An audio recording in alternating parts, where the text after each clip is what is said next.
భావాల్ని వెల్లువెత్తించినటువంటి నాయకులుగా మనుషుల్లోని నవనవోన్మేష ఆశ వసంతోత్సవాన్ని వెదజల్లినటువంటి గుండె చప్పుడుగా ఉండేటువంటి చంద్రబాబు నాయుడు గారు 2 నిమిషాల్లో ఇక్కడికి రాబోతూ ఉన్నారు.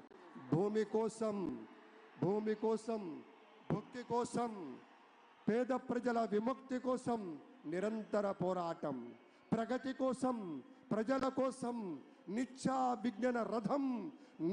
విజ్ఞాన రథం ఆయన గళం. చంద్రబాబు గారి విజయం వ్యక్తిత్వం ఎప్పుడూ కూడా తప్పనటువంటి విజయం. ఒక విశేషమైనటువంటి రీతిలో ఒక మహానేతగా ఒక ప్రమాణాలు నెలకొల్పి మన ప్రగతికి ఆనందకరమైనటువంటి ప్రయాణం చేయించేటువంటి ఒక రథ సారథే మన చంద్రబాబు నాయుడు గారు. మరొక నిమిషంన్నర వ్యవధిలోనే ప్రాంగణంలోకి విచ్చేశారు శ్రీ ఎస్ అబ్దుల్ నజీర్ గారు, his excellency governor of Andhra Pradesh. మరికొద్ది క్షణాల్లో ఈ వేదిక మీదకి రానున్నారు.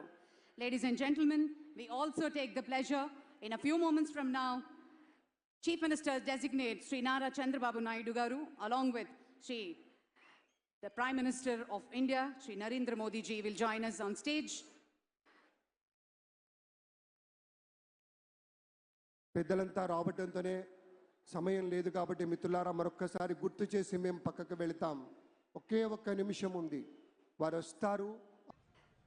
నారా భువనేశ్వరి గారికి గట్టిగా చప్పట్లతోటి ఈ వేదిక మీదకి సవినయంగా తెలుగు వారి తరఫు నుంచి స్వాగత సుమాంజలులు పలుకుతున్నాం. మానవీయ దృక్పథానికి ప్రతీకగా ఉండేటువంటి నారా చంద్రబాబు నాయుడు గారి సహధర్మచారిణి అమ్మకు స్వాగతం పలుకుదాం. సోదరిమణి విచ్చేశారు. వారి యొక్క చేయూత, వారి యొక్క సహకారం ఎన్నికల్లో చూశాం. నాటి రోజున అన్యాయంగా, అక్రమంగా ఇబ్బందులు పెట్టిన రోజున ఆ తల్లి రాష్ట్రమంతా తిరిగి అందరి యొక్క శక్తిని నింపి అందరికీ కావలసినటువంటి ఉత్సాహాన్ని ఇచ్చింది. తమ కుటుంబ సభ్యులంతా కూడా, మన లోకేష్ బాబు గారు, బ్రాహ్మణి గారు అందరూ కూడా అద్భుతంగా పరిశ్రమించారు. ఇవాళ విజయం చవి చూస్తున్నటువంటి సందర్భంలో విచ్చేసినటువంటి సోదరీమణికి మా ఒక చక్కని ముత్తైదువుగా మా తల్లి వచ్చింది. ఆ తల్లికి స్వాగతం. అదిగో మన బాలయ్య బాబు సోదరీమణితో ఆత్మీయంగా స్పర్శ గావిస్తూ ఉన్నారు. స్వాగతం, సంతోషం.